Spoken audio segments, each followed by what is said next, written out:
त्योहार लोगों के चेहरों पर मुस्कान, दिलों में प्यार और घरों में ढेरों खुशियां लेकर आते हैं।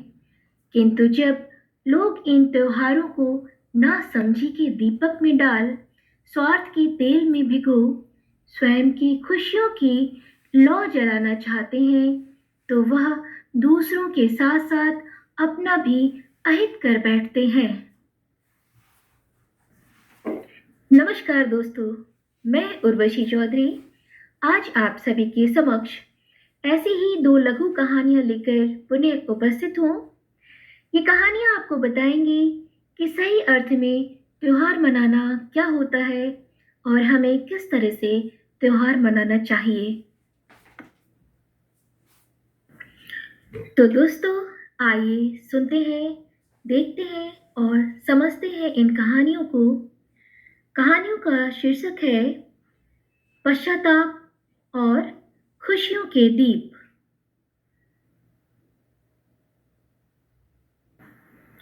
नमन बहुत ही जिद्दी बच्चा था। जिस बात की जिद एक बार पकड़ लेता उसे पूरा करके ही मानता था।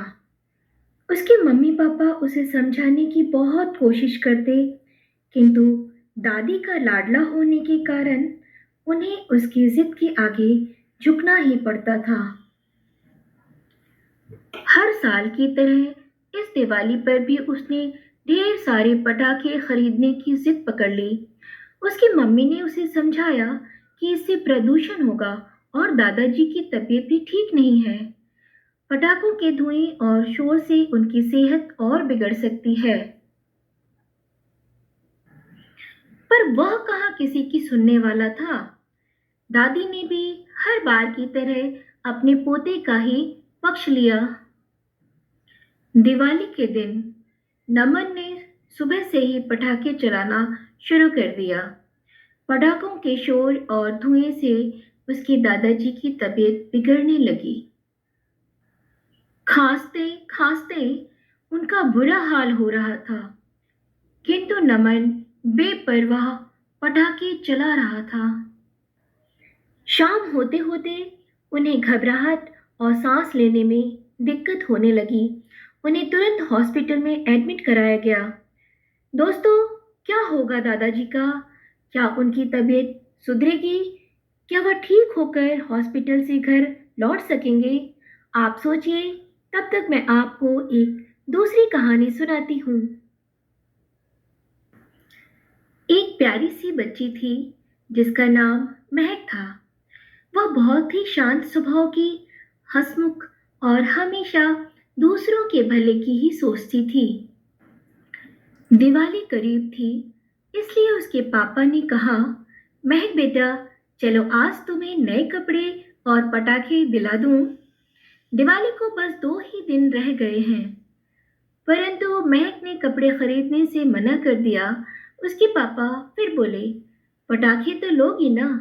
नहीं पापा, पटाखे तो बिल्कुल भी नहीं चाहिए। हमारी टीचर ने बताया है कि पटाखों से एयर पोल्यूशन और साउंड पोल्यूशन होता है, जो हमारी सेहत और पर्यावरण दोनों के लिए ही ठीक नहीं है। वायु प्रदूषित होने से सांस का फूलना, घबराहट, खांसी, आंखों और गले में संक्रमण, दिल का दौरा, सांस लेने में कठिनाई आदि अनेक बीमारियां हमें जकड़ लेती हैं। यह प्रदूषण हमारे पर्यावरण को भी भारी मात्रा में नुकसान पहुंचाता है। कहते कहते वह थोड़ी रुकी, फिर कुछ सोचते हुए बोली, पापा, क्या हम इस दिवाली एक पौधा लगा सकते हैं? मेरी मैम ने इस दिवाली पर सभी बच्चों को एक एक पौधा अपने घर में लगाने के लिए कहा है। वाह बेटा, आपके स्कूल में तो बहुत अच्छी अच्छी बातें बताई जाती हैं। हम आज ही चलकर नर्सरी से पौधा लेकर आते हैं, फिर मिलकर घर में पौधा लगाएंगे। पापा, मुझे एक चीज और चाहिए। महक बोली, कौन सी चीज और चाहिए मेरी गुड़िया को? पापा, मेरी एक सहेली है। उसके पापा फौज में थे। कुछ साल पहले सीमा पर लड़ते हुए वह शहीद हो गए। उसके घर की हालत अच्छी नहीं है। क्या आप इस दिवाली उसके लिए कपड़े और मिठाई खरीद देंगे?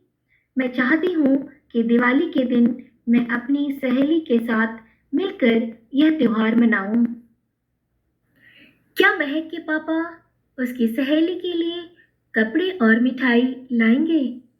इसका उत्तर जानने से पहले आइए हम जानते हैं कि पहली कहानी में दादाजी के साथ क्या हुआ।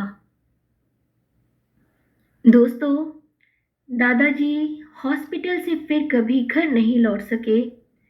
उन्हें दिल का दौरा पड़ा और उनकी सांसें थम गईं। अब नमन को अपनी गलती का एहसास हुआ। वह यह जानकर पश्चाताप से भर उठा कि उसके पटाखों ने ही उसके प्यारे दादाजी की जान ली है। दूसरी ओर महक के पापा खुशी खुशी उसकी सहेली के लिए मिठाई और कपड़े ले आए।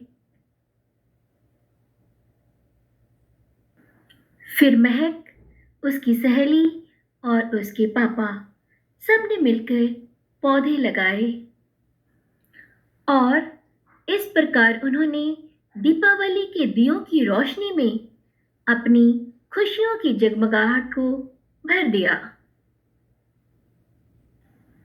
तो दोस्तों, कैसी लगी मेरी ये दोनों कहानियाँ?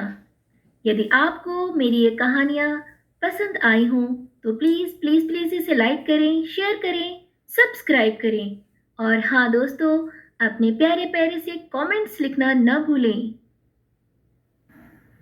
जल्दी ही आपसे पुनः मुलाकात होगी। तब तक के लिए आप सभी का बहुत बहुत आभार।